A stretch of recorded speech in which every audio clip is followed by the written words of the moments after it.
ஜல்லிக்கற்கள் M-sand கனிமங்களை பிற மாநிலங்களுக்கு கொண்டு செல்ல தடை. தமிழக அரசு அதிரடி. காரணம் என்ன?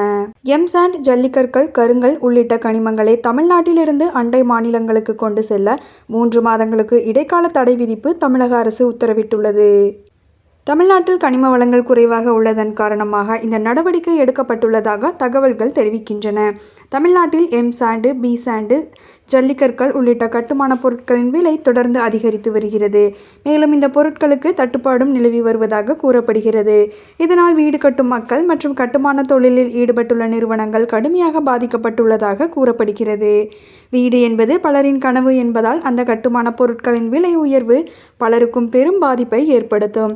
இந்த நிலையில் வீடு கட்டுமான பொருட்களின் விலை உயர்வை கட்டுப்படுத்த தமிழக அரசு எம்-சாண்ட், ஜல்லிக்கற்கள் மற்றும் சாதாரண கற்கள் உள்ளிட்டவற்றை அண்டை மாநிலங்களுக்கு கொண்டு செல்ல 3 மாதங்களுக்கு இடைக்கால தடை விதித்து புவியியல் மற்றும் சுரங்கத்துறை இயக்குனர் உத்தரவிட்டுள்ளார். முதல்வர் விஜயின் வழிகாட்டுதலின் பெயரில் அமைச்சர் பிரபு தலைமையில் நடைபெற்ற ஆலோசனையில் இந்த முடிவு எடுக்கப்பட்டுள்ளது. இந்த இடைக்கால தடை உடனடியாக அமலுக்கு வருவதாகவும் அறிவிக்கப்பட்டுள்ளது.